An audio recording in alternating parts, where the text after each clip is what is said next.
આગળ પુષ્ટિ જે ભક્તનો લક્ષણ બતાવતા મહાપ્રભુજી 15મા શ્લોકમાં આજ્ઞા કરે. અને જે પુષ્ટિ ભક્ત છે એ કેવો હોય? પહેલા જ્ઞાની ભક્તની વાત કરી, પછી સંસારી ભક્તની વાત કરી, હવે પુષ્ટિ ભક્તની વાત કરતા મહાપ્રભુજી આજ્ઞા કરે કે જે શ્રી કૃષ્ણના શરણ માર્ગમાં રહેલા છે, સર્વલોકથી વિશેષ કરીને મુક્ત થઈને એ ભક્તે આત્માનંદ રૂપ, જે આત્માનંદ રૂપ સમુદ્ર રૂપ શ્રી કૃષ્ણ જે હૃદયમાં બિરાજેલો છે, સદાય શ્રી કૃષ્ણનું ચિંતન એને કરતા રહેવું જોઈએ. સદાય સ્મરણ કરતા રહેવું પોતાના પ્રભુનું, પોતાના ઠાકોરજીનું. એના મનમાં પ્રભુ કરતા કોઈ વિશેષ ન રહેવું જોઈએ. જાકો મન લાગ્યો ગોપાલ સો, તાહી और कैसे भावेरी, लेकर मीन दूध में राखो, जल बिन सचु नहीं पावेरी, जो सूरारन घूमी चलत है, पीर न काहू जनावेरी.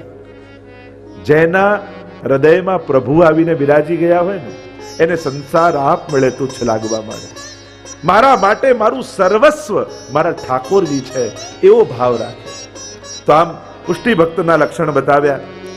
આવો ભક્ત ઠાકોરજીને અતિશય પ્રિય હોય છે.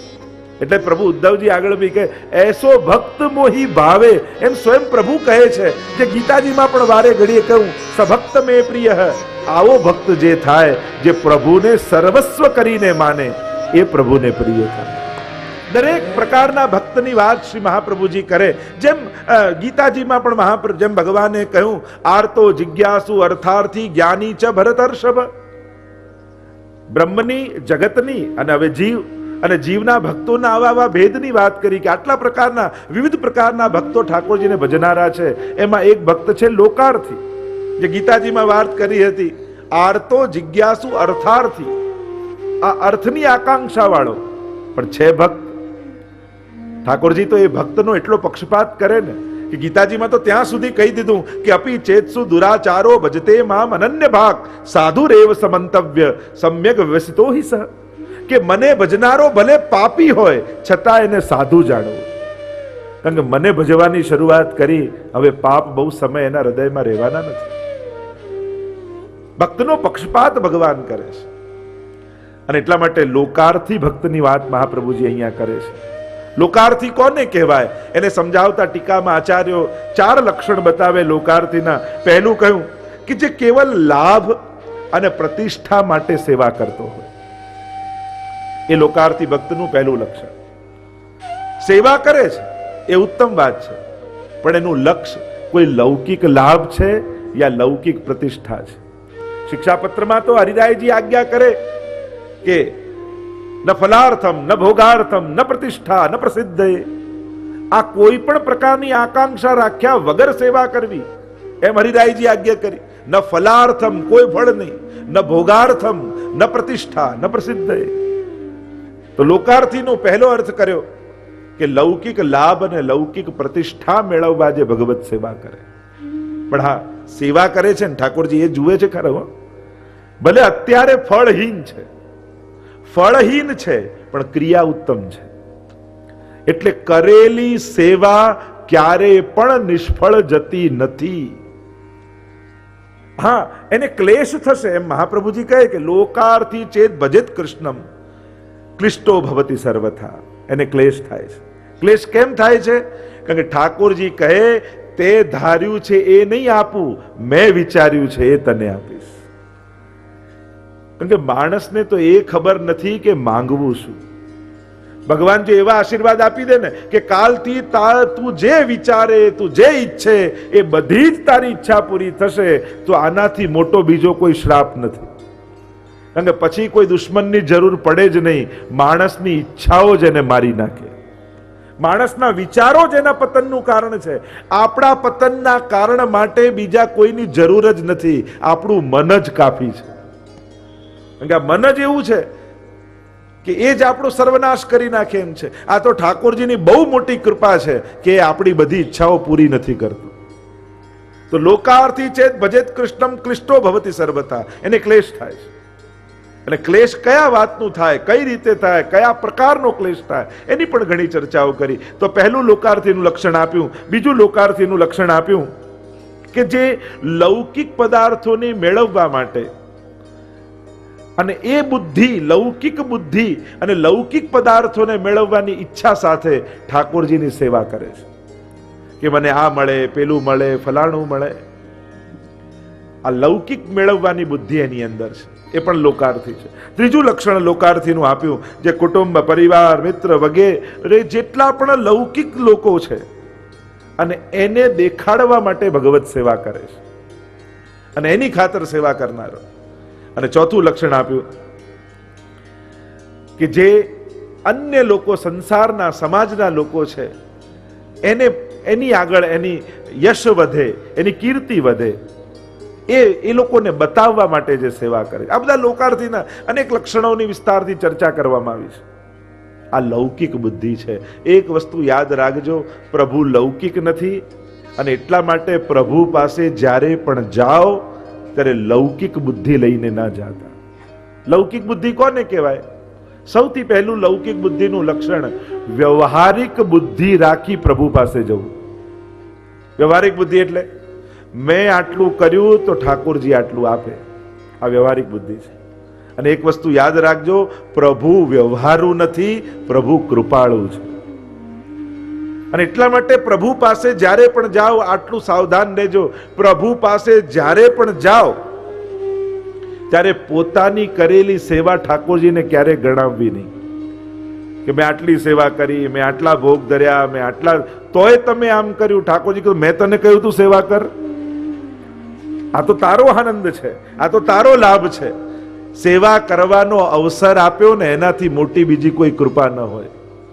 સેવા એ આપણો ઠાકોરજી પર કરેલો ઉપકાર નથી, પણ પ્રભુનો આપણા પર કરેલો ઉપકાર છે કે આપણને પ્રભુ અવસર આપે છે સેવા કરવાનો.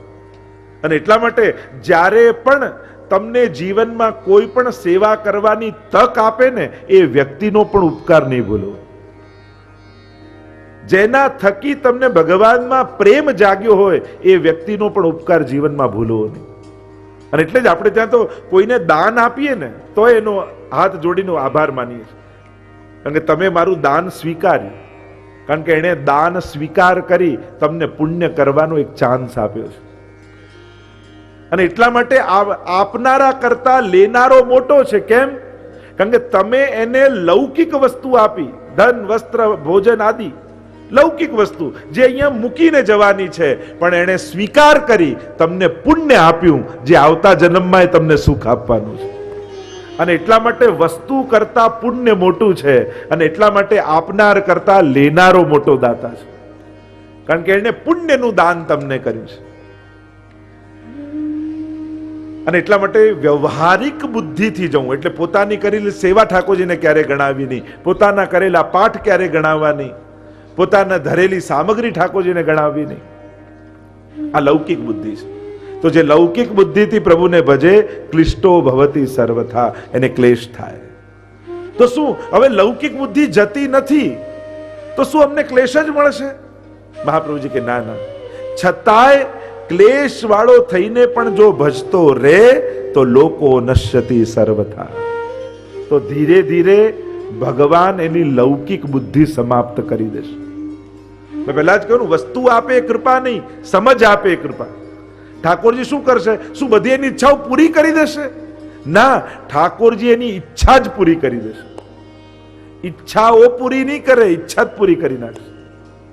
એટલે કે એની ભીતર રહેલી માંગવાની ઈચ્છા જ મારી નાખશે. કારણ ઈચ્છાઓ ક્યારે પૂરી થતી નથી, પણ માંગવાની ઈચ્છા જતી રહે એનાથી મોટો બીજો કોઈ આનંદ પછી રહેતો નથી. એટલે પ્રભુને એમ ન કહેતા કે મેં માંગ્યું એ આપો, ઠાકોરજીને એટલું કહેજો કે પ્રભુ માંગવાની ઈચ્છા જ લઈ લેજો. કારણ કે જ્યાં સુધી આ માંગવાની ઈચ્છા છે ત્યાં સુધી ભક્ત નહીં રહીએ, યાચક જ બન્યા રહીશું. આપણે તો યાચકમાંથી ભક્ત બનવાનું છે. અને એટલા માટે અહીંયા મહાપ્રભુજી સમજાવે છે કે લોકાર્થીનું લૌકિક ભાવ જ ઠાકોરજી લઈ લે છે અને પછી એ ભક્તિનો આનંદ માણી શકે છે. આગળ 17 અને 18માં શ્લોકમાં, કારણ કે થોડું શીઘ્રતાથી આજે જઈ રહ્યો છું, કારણ કે આપણે થોડા પાછળ ચાલી રહ્યા છે.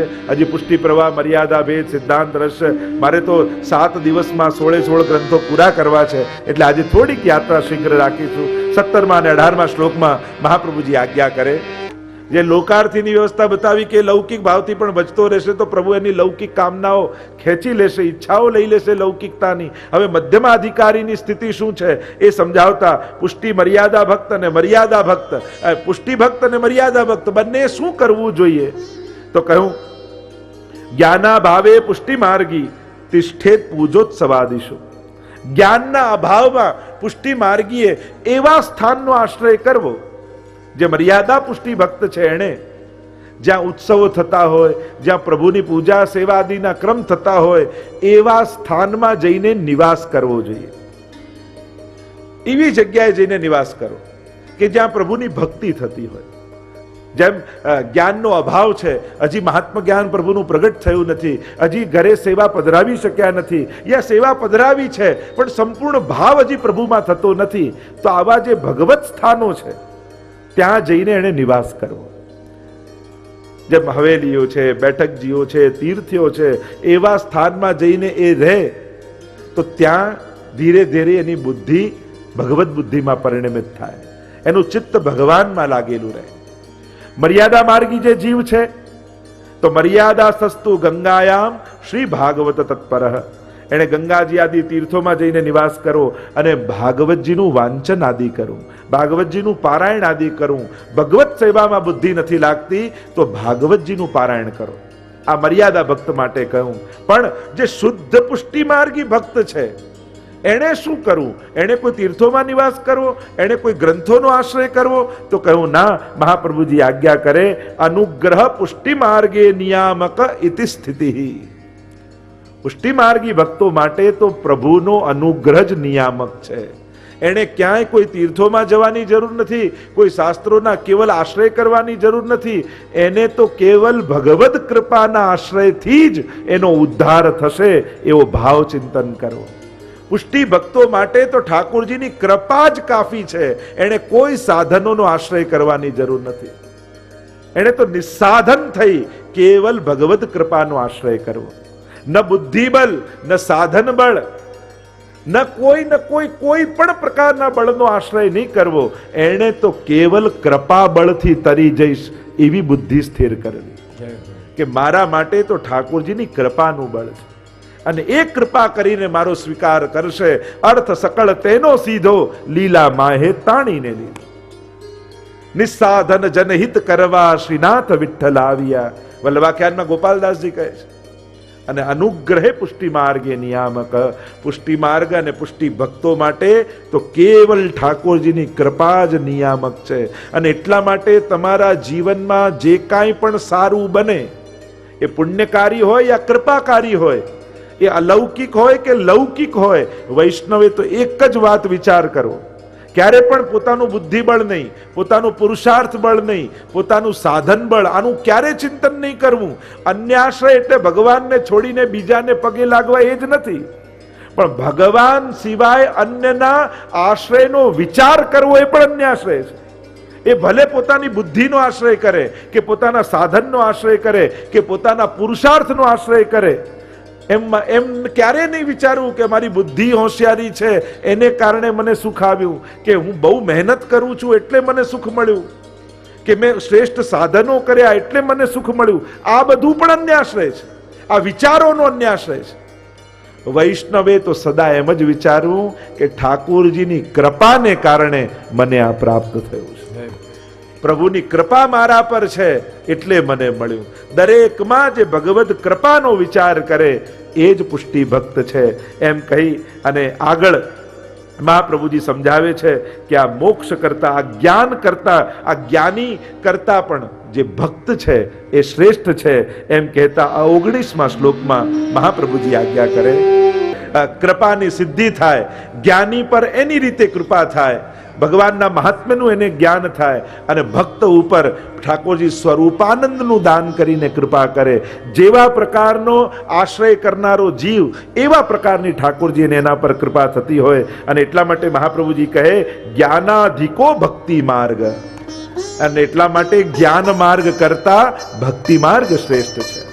અને એટલા માટે ત્યાં પ્રશ્ન કર્યો હતો કે જ્ઞાન માર્ગ શ્રેષ્ઠ કે ભક્તિ માર્ગ? ત્યારે મહાપ્રભુજી કહે કે જેનો જ્યાં શ્રદ્ધા હોય એના માટે માર્ગ મોટો, પણ અમને પૂછો તો ભક્તિ માર્ગ શ્રેષ્ઠ છે. કારણ કે શાસ્ત્રોમાં 3 માર્ગ બતાવવામાં આવ્યા. યોગાસ્ત્રયો મયા પ્રોક્તા નૃણામ તયો વિધિત્સયા જ્ઞાનમ કર્મશ્ચ ભક્તિશ્ચ. ભાગવતમાં 3 માર્ગ ભગવત પ્રાપ્તિના બતાવ્યા. જ્ઞાન માર્ગ, કર્મ માર્ગ અને ભક્તિ માર્ગ. 3 રીતે ભગવત પ્રાપ્તિ થાય છે. પણ આમાં શ્રેષ્ઠ કોણ? જેમ કોઈ મુસાફર જતો હતો ને બગીચામાં આંબાનું ઝાડ દેખાયું ને ઉપર સુંદર કેરી ઉગેલી જોઈ, એટલે એક વ્યક્તિ અંદર પ્રવેશ કર્યો અને જે ખેડૂત હતો એને બોલાવ્યો ને કહ્યું કે આટલી સુંદર કેરી ઉગી છે, બતાવ તે કઈ રીતે વૃક્ષ વાવ્યું, કઈ રીતે પાણી પાવ્યું, કેટલું ખાતર નાખ્યું, કેટલું બધું જ લખવા લાગ્યું. એટલામાં એક બીજો મુસાફર નીકળ્યો, એને જોયું કે અરે આટલી સુંદર કેરી ઉગેલી છે. અંદર આવ્યો અને ખેડૂતને બોલાવીને કહ્યું કે મને શીખવાડ તે કઈ રીતે આ આંબો વાવ્યો, અને હાથમાં ફાવડો લઈને ખાડો ખોદવા લાગ્યો. હું પણ શીખી જાઉં કે કઈ રીતે આંબો વાવ્યો છે. ત્રીજો વ્યક્તિ આવ્યો, એને ઝાડ પર કેરી ઉગેલી જોઈ, એને બીજું કાંઈ ન કર્યું, સીધો ઝાડ પર ચડ્યો, કેરી તોડીને ખાવા લાગ્યો. એટલામાં બગીચાનો માલિક આવ્યો ને 3ને બહાર કાઢ્યા. ફાયદામાં કોણ રહ્યું? જે લખતો હતો એ, જે ખાડો ખોદતો એ, કે જે કેરી ખાઈને નીકળી ગયો એ?